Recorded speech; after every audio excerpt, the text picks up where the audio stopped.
નમસ્કાર મિત્રો, 2026 અને સ્થાનિક સ્વરાજ્યની ચૂંટણી છે એના પરિણામ આવી ચૂક્યા છે. એ પરિણામ બાદ બધા જ પક્ષ છે પોતાનું મનોમંથન કરી જ રહ્યા હશે કે ક્યાં આપણી કમી રહી ગઈ, કે ક્યાં આપણે હજી પણ વધારે ધ્યાન દેવાની જરૂરિયાત હતી. કોંગ્રેસ સમીક્ષાઓ કરી રહી છે, ભારતીય જનતા પાર્ટીને પણ અમુક વિસ્તારોમાં સમીક્ષા કરવાની જરૂરિયાત તો પડી છે અને આમ આદમી પાર્ટી પણ સમીક્ષાઓ કરી રહી છે. મતલબ બધા લોકો મનોમંથન તો કરી રહ્યા છે કે ક્યાં એમનાથી ચૂક રહી ગઈ છે. હવે 30 વર્ષથી ભારતીય જનતા પાર્ટી છે સત્તામાં છે અને બીજી બાજુ આમ આદમી પાર્ટી અને કોંગ્રેસ તો છેલ્લા 30 વર્ષથી સત્તા માટે લડી રહી છે અને બીજી બાજુ આમ આદમી પાર્ટી એક્ટિવ થઈ અને એને પણ ઘણો બધો જોવા જઈએ તો અસર કોંગ્રેસને તો પાડ્યો જ છે અને ભારતીય જનતા પાર્ટીને પણ ફાઇટ કરવાની કોશિશ તો કરી રહી છે. હવે સ્થાનિક સ્વરાજ્યની ચૂંટણીના રિઝલ્ટ છે એ ભારતીય જનતા પાર્ટી માટે આમ ઓવરઓલ જોવા જાય તો સારા સાબિત થયા છે, પરંતુ કોંગ્રેસની પણ માટે સારું પરફોર્મન્સ હતું. કારણ કે સારું પરફોર્મન્સ હતું એટલે ગયા વખતેની ચૂંટણી કરતા આ વખતેના પરિણામ થોડાક સારા આપ્યા છે. પરિણામને કમ્પેર કરીએ તો એવું લાગે કે સારું રિઝલ્ટ છે. બાકી આમ આદમી પાર્ટીએ પણ મહેનત કરી, આમ આદમી પાર્ટીએ પણ ક્યાંક સીટો લીધી. હવે મુદ્દો એ છે, એવા વિસ્તારો છે જે આમ આદમી પાર્ટી બાજી મારી ગઈ છે. એ છે આદિવાસી વિસ્તાર, ટ્રાઇબલ બેલ્ટ, જે ચેતર વસાવાનો દબદબો છે, ત્યાંના ધારાસભ્ય છે, એ પોતે એક આદિવાસી સમાજના યુવાન છે અને ત્યાંથી આવે પણ છે. હવે એ વિસ્તારમાં ભારતીય જનતા પાર્ટીને ચોક્કસથી ફટકો પડ્યો છે. સીટો જોવા જઈએ તો આમ આદમી પાર્ટી છે એમની પાસે છે અને ભારતીય જનતા પાર્ટી હવે ત્યાં વિચારી રહી છે કે આ સીટો ગઈ તો કેવી રીતે ગઈ. કારણ કે 7 તમથી જીતતા એવા સાંસદ ત્યાંથી આવે છે, સાથે જ દર્શનાબેન દેશમુખ ધારાસભ્ય છે. ભારતીય જનતા પાર્ટી ત્યાં મજબૂત તો છે, પરંતુ આ પરિણામ આવ્યું એનું કારણ શું એ લોકો પણ હાલ મનોમંથન કરી જ રહ્યા હશે. ખેર, એ લોકો જિલ્લાની ટીમ પર ઢોળી તો રહ્યા છે, પરંતુ કામગીરીમાં ક્યાં ચૂક રહી ગઈ એ લોકો તો હવે મનોમંથન કરશે. બીજી બાજુ જુનાગઢ છે, મતલબ વિસાવદર છે, જ્યાં ગોપાલ ઇટાલિયાનો ગઢ છે, જ્યાંથી એ ધારાસભ્ય બન્યા છે, ત્યાં પણ જોવા જઈએ તો આમ આદમી પાર્ટીને ગણી ચૂનીને સીટો તો મળી છે.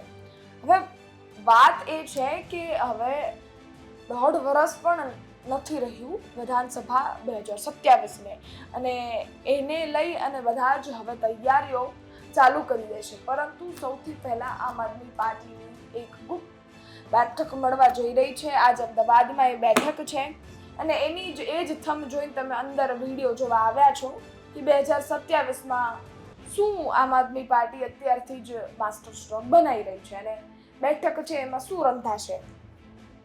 પહેલા તો 2027 વિધાનસભાની ચૂંટણી હવે ધીરે ધીરે નજીક આવી રહી છે, બહુ દૂર નથી, એટલે પક્ષો પોતાનો પ્રયત્ન ચાલુ કરી જ દેશે.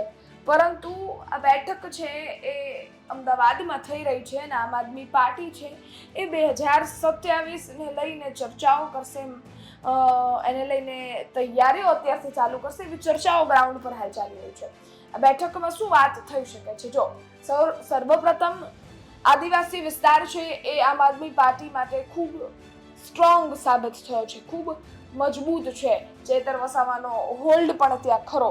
એટલે જો અગર આમ આદમી પાર્ટી આ બધા જ વિસ્તારો છે ને ડિવાઈડ કરી દે કે કદાચ સૌરાષ્ટ્ર છે એની જવાબદારી ગોપાલ ઇટાલિયાને આપે, આદિવાસી વિસ્તાર છે એની જવાબદારી કદાચ ચેતર વસાવાને આપે, આ બધી જ વસ્તુઓમાં મનોમંથન ત્યાં થઈ શકે છે. હવે આ બધી ચર્ચાઓ છે, આવું સૂત્રો કહી રહ્યા છે. હવે આ બેઠક છે એ 2027 માટે થઈ રહી છે. જો એક વસ્તુ હજી પણ આમ આદમી પાર્ટી માટે એડવાન્સ તૈયારીઓ સાચી સાબિત થાય છે. કારણ કે જ્યારે પેટા ચૂંટણી હતી વિસાવદરની, ત્યારે વિસાવદરના ઇલેક્શનમાં ગોપાલ ઇટાલિયાને એ ઇલેક્શનની ડેટ જાહેર થયા પહેલા જ કેન્ડિડેટ જાહેર કરી દીધા હતા. સાથે જ એ પ્રચાર પ્રસારની તૈયારીઓ ચાલુ થઈ ગઈ હતી અને એનું પરિણામ આમ આદમી પાર્ટીને મળ્યું પણ. વિસાવદરના ધારાસભ્ય છે ગોપાલ ઇટાલિયા અને હવે એ જ પરિણામ કદાચ એ વિસ્તારમાં સ્થાનિક સ્વરાજ્યની ચૂંટણીમાં પણ આમ આદમી પાર્ટીને મળ્યું હોય તો કંઈ ખોટું નહીં. કારણ કે ગોપાલ ઇટાલિયાનો એ વિસ્તારમાં હોલ્ડ તો ખરા જ. ભૂપત ભાયાણી પણ સીટ હારી ગયા છે અને અનેક એવા ભાજપની સીટો છે જ્યાં ભારતીય જનતા પાર્ટીએ એ સીટો ખોઈ છે. હા, આમ આદમી પાર્ટીનું સુરતમાં જે સ્થાનિક સ્વરાજ્યની ચૂંટણીમાં પરિણામ આવવાનું હતું એ નથી આવ્યું. એટલો હોહા કર્યો તો એ નથી આવ્યું. મનોજ સોરઠિયા છે એ પણ હારી ગયા છે, સાથે એમના પાયલ ઝાકરિયા પણ હાર્યા છે. પરંતુ એવું નથી કે હાર સાથે હાર જ મળી છે. એ ગ્રામ્ય વિસ્તારોમાં એક્ટિવ થઈ ગઈ છે અને એનું પરિણામ 2027માં એ લોકોને કઈ રીતે મળી શકે છે, આ જીતને એ 2027માં કઈ રીતે જોવા જઈએ તો એને યુઝ કરી શકે છે, જેનાથી લોકોમાં પ્રભાવ પડી શકે છે, એવા કયા મુદ્દાઓ ઉઠાવી શકે છે, આ બધી જ ચર્ચાઓ આજની બેઠકમાં થઈ શકે છે.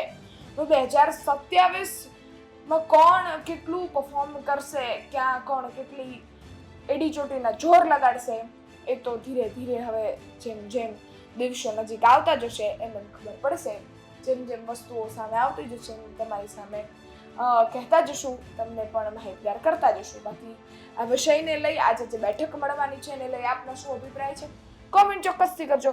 2027માં આમ આદમી પાર્ટી છે એ કઈ રીતે એક્ટિવ થશે, એક્ટિવ તો છે જ, પરંતુ કઈ રીતે પરફોર્મ કરશે, એમનો માસ્ટર સ્ટ્રોક કઈ રીતે બહાર આવશે એને લઈને પણ આપના શું અભિપ્રાય છે કોમેન્ટ ચોક્કસથી કરજો. તમારું શું માનવું છે અમારા સુધી ચોક્કસથી પહોંચાડજો.